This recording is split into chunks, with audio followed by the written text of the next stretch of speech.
Hi, class.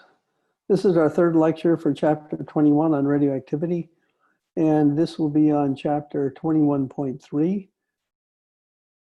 Some of what we're going to cover today we've covered before, and that'll be on radioactive equations and radioactive decay.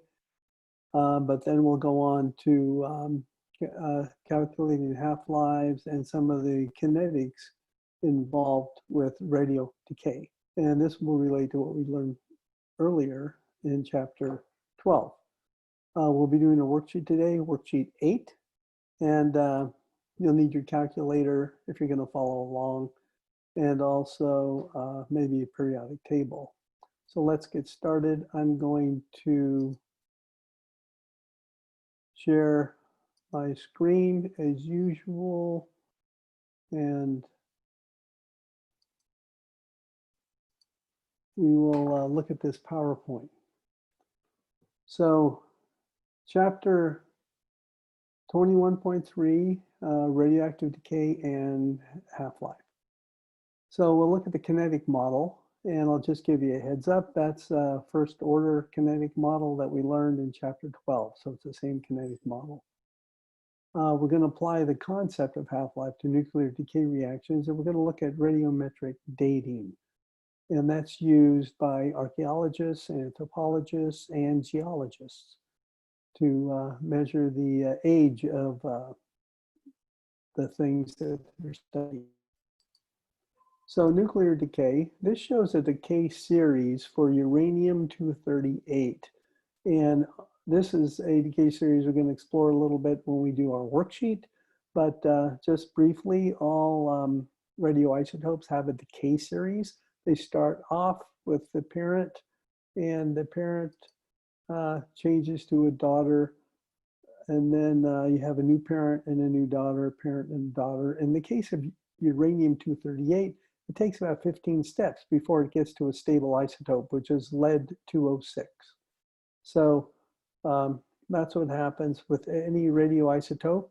It will decay until it forms a stable nucleus. So remember, that's why radiation occurs, is because the nucleus is unstable and it's losing energy until it results in a stable nucleus. So in the case of uranium-238, after 15 steps of decay, it ends up as lead-206, which is a stable isotope.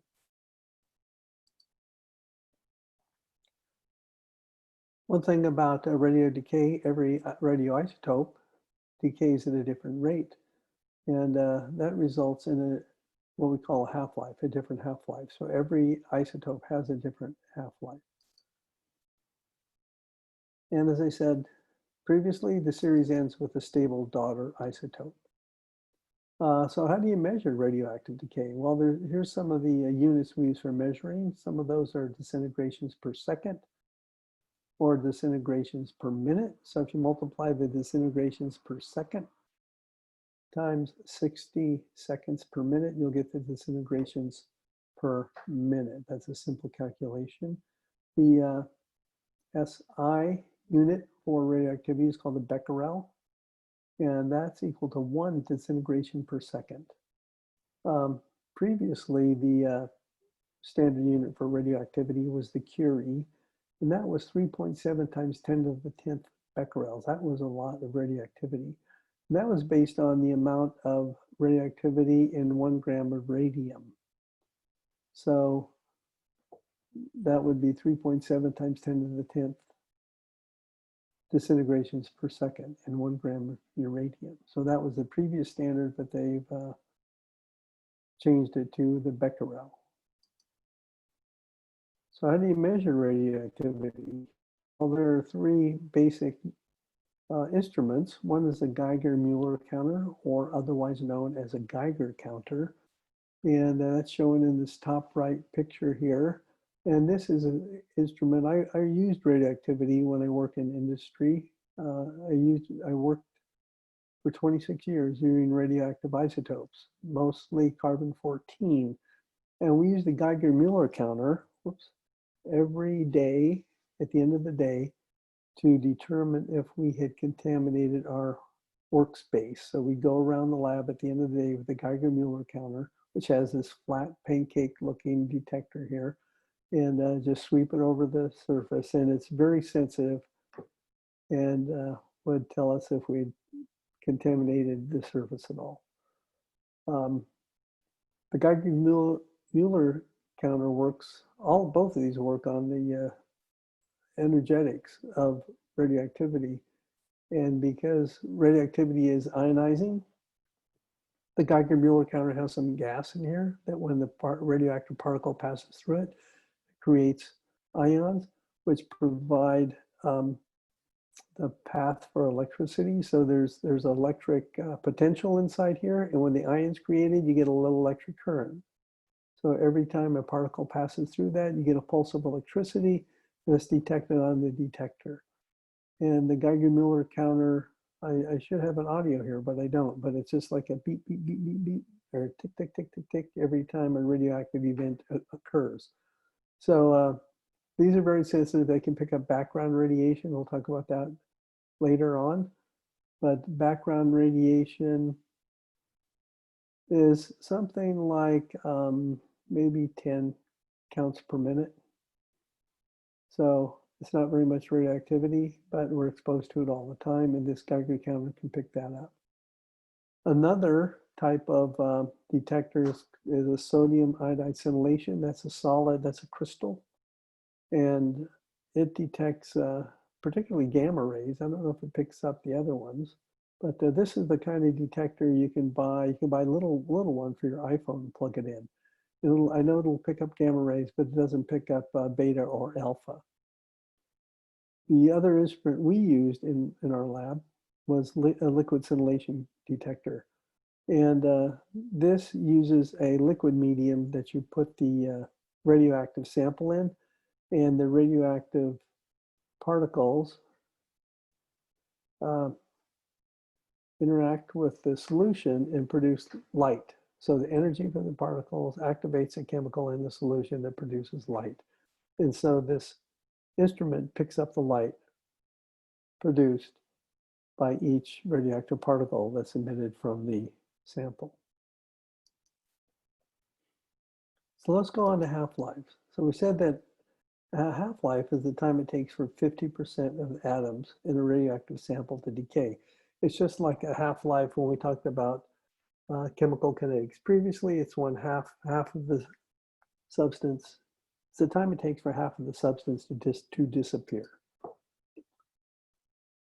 So each radioactive isotope has its own half-life. If you think about it, the substance that has a short half-life is going to emit more radioactivity in a shorter amount of time than a substance that has a long half-life. So that's what this means. Each radioactive isotope, because it has a different half-life, emits radiation at a different rate. And the concentration of radiation is directly related to its half-life. So here's an example of a curve that you would see if you looked at the rate of decay of a radioactive sample. You'd see a curve like this, and this is a first order curve. If we plotted the log of the percentage on the left versus time, we would see a straight line like we saw previously for a first order kinetics. So in this example, we have cobalt-60 decay, and down at the bottom it says cobalt-60 decays with a half-life of 5.27 years, and the x-axis is showing the units of half-life. So I have 1 half-life, 2 half-lives, 3 half-lives, but every unit represents 5.27 years. So if we start off with 10 grams of cobalt-60, after 5.27 years, we only have 5 grams. After another 5.27 years, we have 2.5 grams. Well, if you look at how much radioactivity has disappeared in each half-life, we see that in the first half-life, we lost 5 grams of radioactive material, and in the second half-life, we lost 2.5 grams of radioactive material. So the amount of radioactive material being lost in the first half-life is much greater and the amount of radioactivity being lost in the second half-life, and so forth. So just like we learned when we studied kinetics, is that as the reaction proceeds, the reaction rate actually decreases. Same with radioactivity. As the radioactive substance decays, the rate of decay slows down. So the shorter the half-life, the faster the rate of disintegration, and also the more intense the radiation. So you can think of that, a substance with a short half-life is going to lose half of its material in a shorter time than a substance with a long half-life. And we'll see later, but radioactive isotopes have half-lives that range from 40 billion years to maybe 40 microseconds. So there's a huge range of half-lives among the different radioisotopes.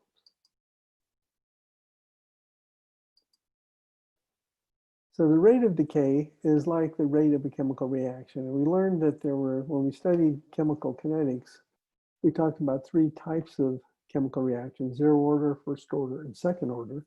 Well, radioactivity follows the 1st order kinetics. And here's some of the equations. I just copied this from a slide previously.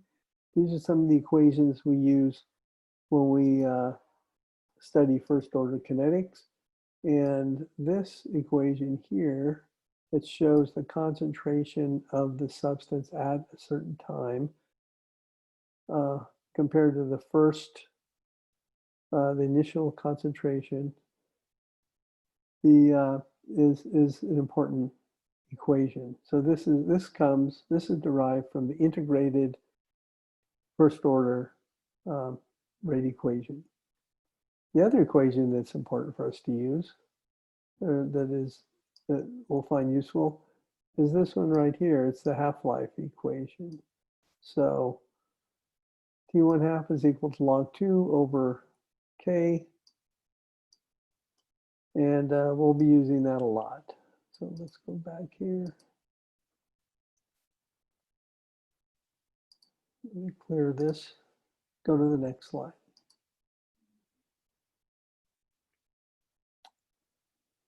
There's one more statement here. The decay rate is directly proportional to the number of radioactive nuclei present. And I think that makes sense. The fewer radioactive nuclei present, the slower the rate. This has to do with the number of nuclei present is the same as concentration that we talked about in chemical kinetics. So here's a typical calculation that you might want to do using half-life. The calculation is to determine the amount of radioactivity left after a given amount of time has passed. And this can be determined if we know the half-life of the radioisotope. Here's an example problem. Starting with radioactive iodine 131, it has a half-life of 8 days. If a dose of 200 microcuries is given to a patient, how much radioactivity is left after 32 days? So the easiest way to do this, so the way you would start doing it, is to calculate, well, how many half-lives are there in 32 days? So you just simply divide 32 by 8, and that tells you how many half-lives. Well, in this case, it's a nice round number. It's 4 half-lives. So I'm going to call that n. And so we're going to use that n later. But for now, since we know there's 4 half-lives, we can do a very visual determination of how much is left after 4 half-lives. So if we start with 200, after 1 half-life, we know there's only 100 left. We just keep cutting it in half every half-life. After 2 half-lives, there's 50 microcuries left. After 3 half-lives, 25 microcuries are left. And after 4 half-lives, there's 12.5 microcuries left. So that's a visual way. You could do it like that. And that works really well if you have a whole number of half-lives in the problem. But if you don't have a whole number of half-life, there's another way you can solve it. And that's by just taking the initial concentration and multiplying it by 1/2 to the nth power, where n is the number of half-lives. And it doesn't have to be a whole number. It can be 3.5, it could be 4.25 half-lives, or n can be any number. And so I just put 0.5 into my calculator, and I have a function key that I can raise that to any power, and it'll give me the answer of the amount of radioactivity left. So that's a really good equation. You should write this down and keep this. This is a handy one to use. Another way that's a little more lengthy to solve is to calculate the rate constant. And in your book, the rate constant is given as lambda. So let me do that. So this is a lambda. That's a symbol used for rate constant for a radioactive isotope. But it's the same as the rate constant that we use in chemical kinetics. So I didn't change it. I just used K, use the same equations that we learned previously. So if you want to know the concentration at a time t, we use this equation. Plug in the rate constant at time, the initial concentration, and you end up calculating the log of concentration at time t. Well, we don't want the log, we want the actual concentration. And so you can find the concentration by taking the log a to the e power, or exponent e gives you the concentration at time t. And again, this is a function key on the calculator, so you just use that function. That's why you need a scientific calculator with all these special keys. This isn't too hard to do. Now there's another kind of problem, and that is given the initial and final concentrations, it's how long did it take to get to that final concentration. And so this is the kind of calculation that you would do if you're doing a radio dating problem, or if you're trying to find the age of, if you want to find what the concentration is going to be. Say, if you did dose somebody with some radioactivity, how long are you going to have to wait until it's all gone? You could do that. In this kind of a problem, you also need to know the constant, the rate constant. And so you just take 0.693 and divide it by the half-life, and you'll get the rate constant. And then we're going to use this equation, but we need to rearrange this equation to find t. So what we're after is t. So we'll do a little bit of algebra, and we'll rearrange this equation for t. And when we do that, it looks like this. And this equation is pretty easy to use. Once you have K, you just take the concentration at time t divided by the concentration at time 0, take the natural log of that, divide by K, and you get T, and that works pretty well. We have a couple of problems where we'll apply that also in the worksheet. So let's go on a little bit before we get to the worksheet and talk a little more about radioactivity, how you measure it, and half-lives, and so forth. And here's a table that shows some half-lives of various radioisotopes. The top part shows natural occurring radioisotopes. The longest half-life in this table is uranium-238. It has a half-life of 4.5 billion years, which means it's a pretty safe radioisotope to be around. It doesn't, it's not emitting radiation at a very fast rate, so your exposure is going to be very, very low.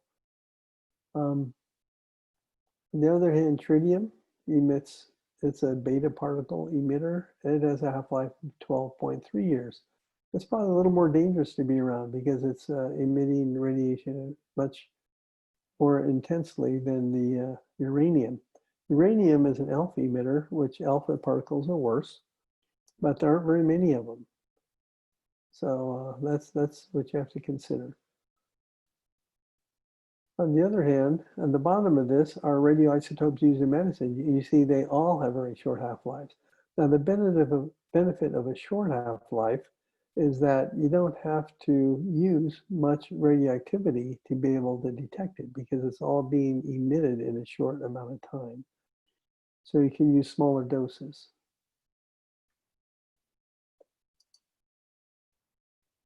And the shorter half-lives are to allow the radioactivity to be quickly eliminated from the body. So here's some units that we use we talked about units for measuring radioactivity. These are units to determine exposure to radioactivity. And one of these is the rad, which means a radiation absorbed dose. A gray, which is a joule of energy absorbed by 1 kilogram of body tissue. So we know joule isn't very much energy, so that's not too much. A rem is a radiation equivalent man, and a sievert, which is the SI unit for radiation exposure, is 100 rems. And so a rem is kind of a small unit of radiation also. So what is a safe dose? Well, after lots of studies and lots of research and lots of evidence, because people have been exposed to radiation since time began, actually, because we live in a environment that has background radiation. But since the dawn of nuclear energy, humans have been exposed to radiation, so they have quite a bit of data now to determine how much is too much. So a safe dose, and this comes from the EPA, is about 50 millisieverts per year. And 50 millisieverts is about 5 rems per year. So here's a graph that kind of shows the kind of radiation that you might be exposed to day in and day out. And that would produce about 6 millisieverts per year. So I think on the previous slide, about 50 millisieverts per year is considered safe. So the EPA estimates that a normal human is exposed to only 6 millisieverts per year. About half of that comes from medical treatments. The other half comes from natural radiation. So on the right side of this graph, I don't know if it does that, is natural radiation, and on the left side is the medical exposure. There are a few very minor exposures from consumer exposures, and that might be from smoke detectors, for example. So smoke detectors contain radioactive material. Also glass contains radioactive potassium in very low levels. So those are some places where you can get exposed from consumer products.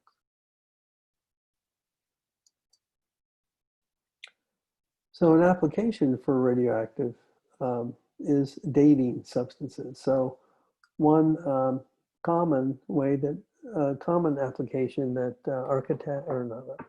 archaeologists and maybe anthropologists use is for dating artifacts that contain carbon, and that's called radiocarbon dating. And what they're doing is they're measuring the amount of carbon-14 in an artifact. The way it works is that the carbon-14 level in a living substance, plant or an animal or a human, is constant while the human or the animal is alive. And when it dies, then the carbon-14 starts decaying. And so the carbon-14 has a half-life of 5,730 years. And so there's a time frame about, you can estimate, get good dating based on carbon for about back to about 50,000 years. So it doesn't work beyond about 50,000 years. because there isn't enough carbon left. So that's a little bit less than 10 half-lives. You know, that's something like 8 or 9 half-lives. And this diagram just shows where the carbon-14 comes from. So it comes from the upper atmosphere, where carbon, CO2 in the atmosphere, is exposed to cosmic rays and produces radioactive nitrogen, which produces carbon-14. And then the carbon-14 is absorbed by living plants and animals. When the plants and animals die, it shows at the bottom that the carbon-14 begins to decay, and then depending on how long it takes, there's a ratio. It's not 14 to 12 ratio. It's what we're looking at is the 14 at the 14 when it's discovered, the 14 now compared to the 14 when it was initially. So let's go on to our worksheet. So I'm going to share the worksheet now. Let's see, go like this.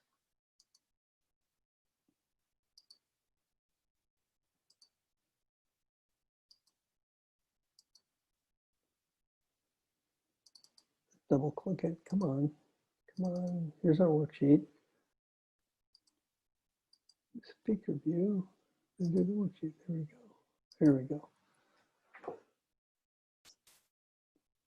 Someday I'll get, I'm gonna have to do a million clicks to get to this worksheet, so here's the first problem on this worksheet. It says, write an equation that shows protactinium going through 2 consecutive alpha decays to form francium 221.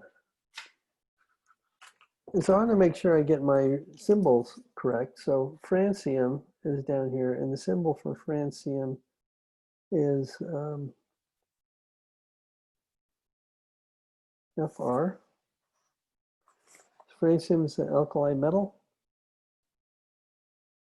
So let's start here. So we want to end up, so francium isn't a stable isotope. That's still radioactive. So that's a daughter from this series, but it's not the end product because it's not stable. But we're going to start here, write francium here. So francium is atomic number 87.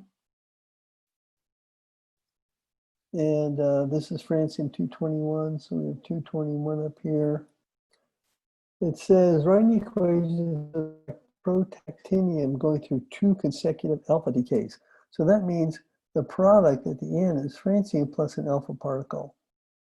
So we'll write an alpha particle here.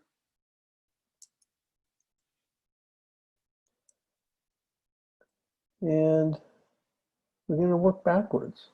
So there's 2 successive alpha decays. So there's another alpha particle here.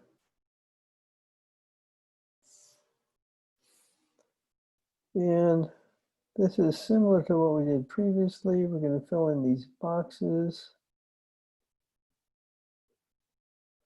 And we know that if francium is atomic number 87, it produces, the product is francium plus an alpha particle. So that had to come from something here that had atomic number 89. 2 plus 87 is 89. And we take 4 plus 221 is 225. So we put a 225 here. And element 89, it turns out, is actinium. So we'll put AC there.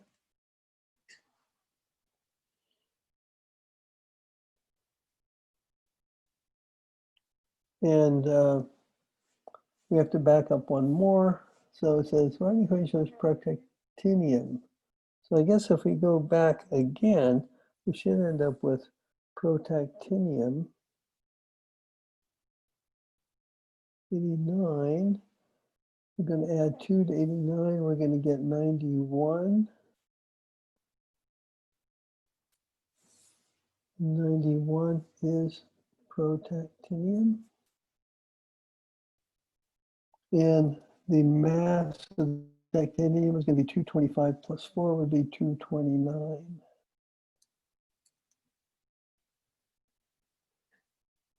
And so that would be our decay series, 2 consecutive alpha decays to form francium 221. So if we go forward, we can check that it's all correct.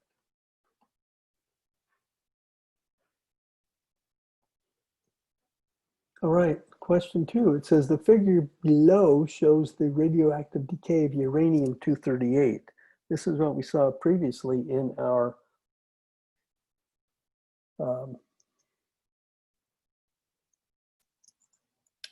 PowerPoint slide. So we have 1, 2, 3, 4, 5, 6, 7, 8, 9, 10, 11, 12, 13, 14. 14 steps, I guess. 1, 2, 3, 4, 5, 6, 7, 8, 9, 10, 11, 12, 13, 14. Yes, 14 steps to go from U-238 to lead-206. And so this says, what type of nuclear decay is associated with each step? Each arrow represents one step. So on the y-axis, we have the mass, and on the x-axis, the atomic number. So at the very start here, the parent is U-238. So this is the mass is 238. And the atomic number is 92 for uranium. And where we're going to is we're going to thorium, and this is thorium-234 with an atomic number of 90, that makes it thorium. So you can see we've gone from atomic number 92 to 90, and from a mass number of 238 to 234, which means we've lost an alpha particle. So I'm going to say minus an alpha here. Okay, so we lost an alpha to go from U-238 to thorium-234. The next one, let's see, we're going from thorium to protactinium, and protactinium is atomic number 91, we learned before, and the mass of this protactinium is the same as thorium, is 234. So we have protactinium-234. So if we go from thorium, I'm going to write it here on the margin, 90 to 34 to protactinium, 91 to 34. We can figure this out like we did previously. I think it's a beta particle. So if we put a beta particle in there, we can see that the 91 minus 1 is 90, and the 0 plus 234 is a 234. So that's a balance. So these horizontal decays are also losing a beta particle. So in this whole series, if we're going down diagonally, we're losing alpha particle. If we're going horizontally and increasing the atomic number by 1, we're losing a beta particle. So that's what's happening all along. So we have alphas going down diagonally, beta particles going horizontally. So we've got alpha, alpha, alpha, alpha, alpha, beta, beta, alpha, beta, beta, alpha. So if you want, you could just write minus alpha along all diagonals, and then along the horizontals, we do a minus beta for those. Minus a beta. All right, so I'll let you fill that in on your own worksheet. By the way, this is a worksheet I want you to turn in. So this will be the other one in this chapter that I want you to submit. So let's go to the next question. Write the complete nuclear chemical equation for the decay of thorium to radium. well, thorium to radium, there's two. There's thorium through several steps to radium, but there's another thorium to radium right here. So I'm going to do this one. So we'll do thorium. We're doing thorium 230, 230, and thorium has atomic number of 90. We're going to go to radium. That's atomic number of 88. And a mass number of 226. Plus, we've lost a helium atom or an alpha particle. So it looks like that. The next one is complete the nuclear chemical equation for the decay of bismuth to polonium. So where's bismuth to polonium? So you have to look bismuth to polonium. Well, there's two. There's one here and one here. I don't care which one you show one or the other, but write the complete nuclear equation. So I'll let you do that one. So you fill out that one. Let's go to the next problem. So here's what we're going to do, some number crunching on the second page.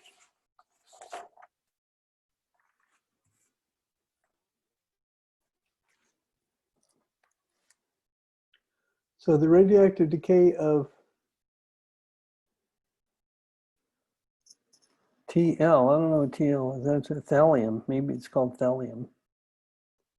206 to lead 206 has a half-life of 4.2 minutes. Pretty short half-life. Starting with 5 times 10 to the 22 atoms of thallium 206, calculate the number of thallium 206 atoms after 42 minutes. So it has a half-life of 4.2 minutes. So let's see how many half-lives.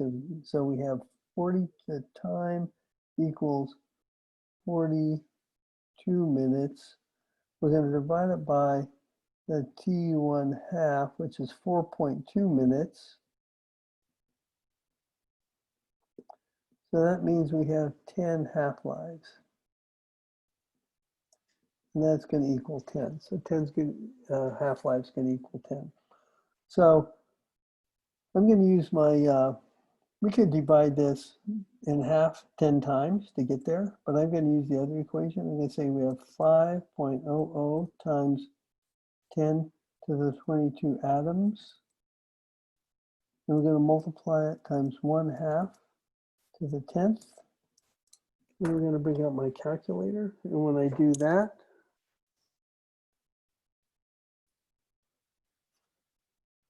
I get 4.88 times 10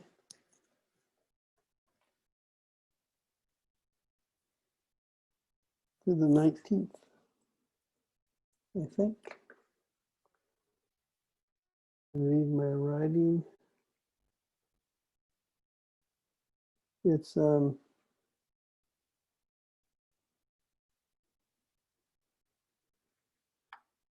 nice quick calculation to do. So 4.88 times 10 to the 19th atoms of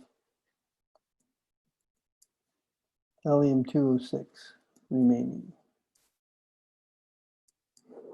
Circle that there.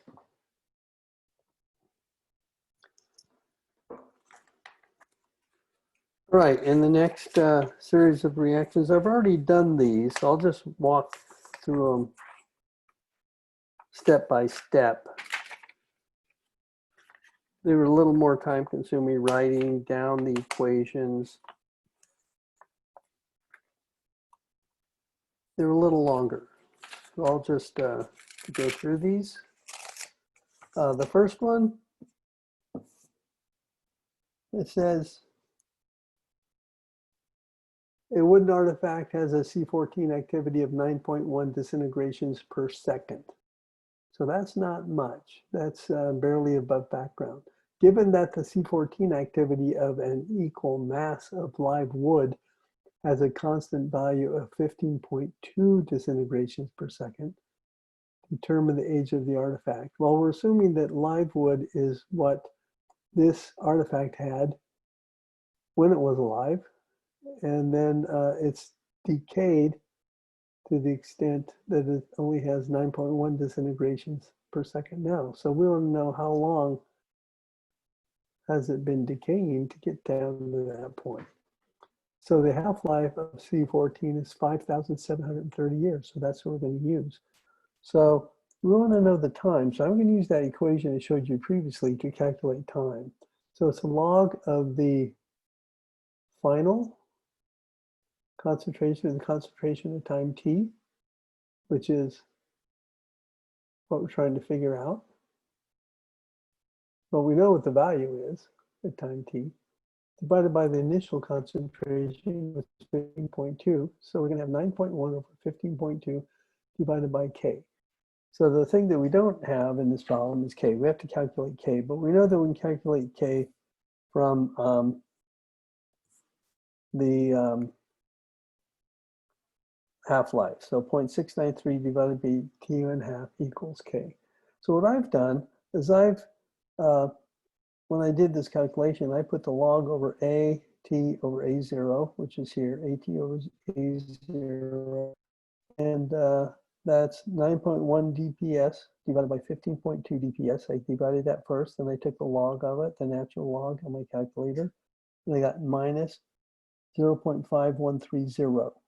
And those, remember, when you take the log of a number, you don't have any units. Then I found the k value, so it's 0.693 divided by the half-life, which is 0.693 divided by 5,730 years. Put years here. And that equals 1.209 times 10 to the minus 4th per year. So there's a unit there. Well, I want to take this value divided by minus the k. So I've got it all set up. So all I have to do is change the sign of k, make this a minus k, divide it into that. I'll get my answer. So I did that down here. My answer was 4,243 years. I'm not worried about sig figs here. Probably there would only be 2, maybe, because we had 2 9.1 DPS at the most, so 4,200 years would be a good answer.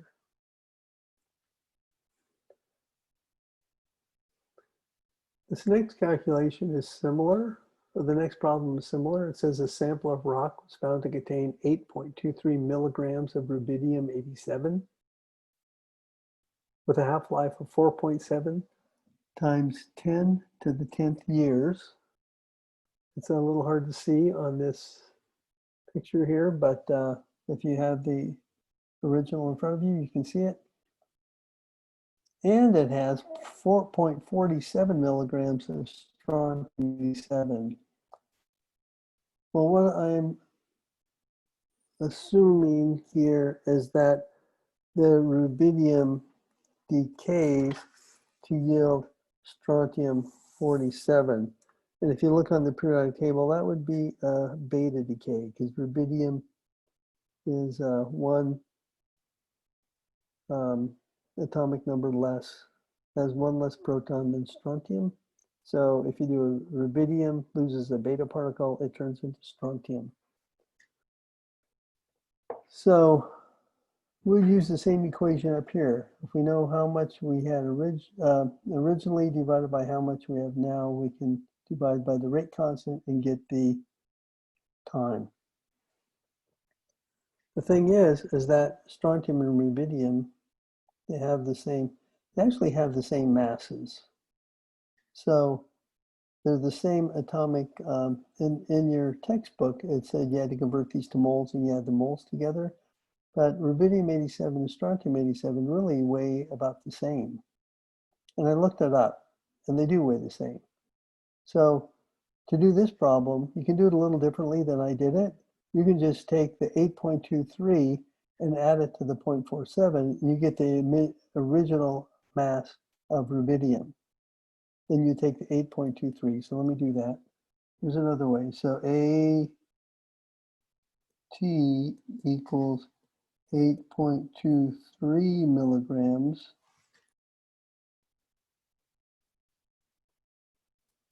And A0 would equal 8.23 plus 0.47, which would equal 8.70 milligrams.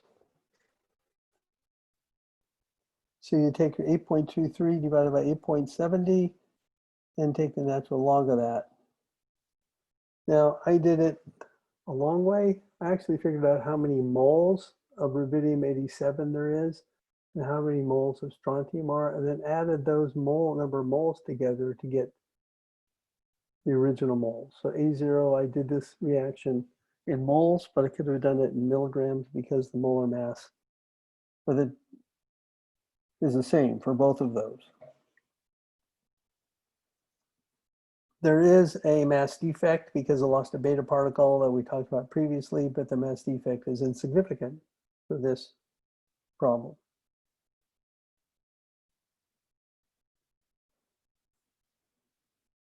So if you take the log of the number of moles after radioactive decay, which is 0.09470 millimoles, and divide it by the starting number of moles, comes from adding those together, which is 0.1001 millimole.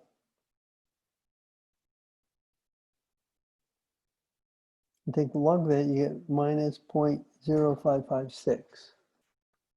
And I believe if I took those earlier numbers, 8.23 divided by 8.70, and took the natural log of that, I would get minus 0.0555. Yep, same thing.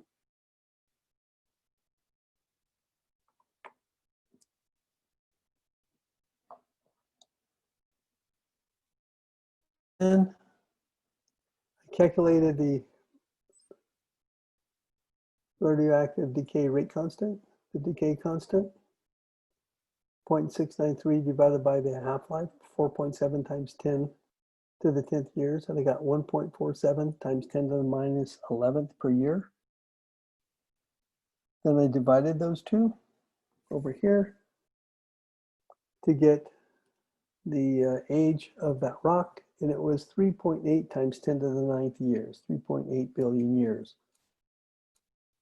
They say the edge of the Earth is about 4 billion years, and this is how they calculate it. The last question is, if some strontium-87 was initially present in the rock, would the rock be older, younger, or the same as the rock calculated in part A? Well, I guess the first thing, it depends. If some strontium-87 was initially present, that means that this number here wouldn't be as big. So this is going to be smaller, the 8.7. The initial value is going to be smaller, which means if the initial value is smaller, that means the amount that we have at the end, the amount that is decayed has been less. So I think that would make it younger. But if you want to actually check it out, you could just plug in a few values, plug in a smaller value, and see if it comes out to be a younger rock or an older rock. So that's the end of this lecture, and please turn in this homework, turn in this worksheet as homework, and that's all for now. And so I'm going to sign off in this meeting, and I'll be back later.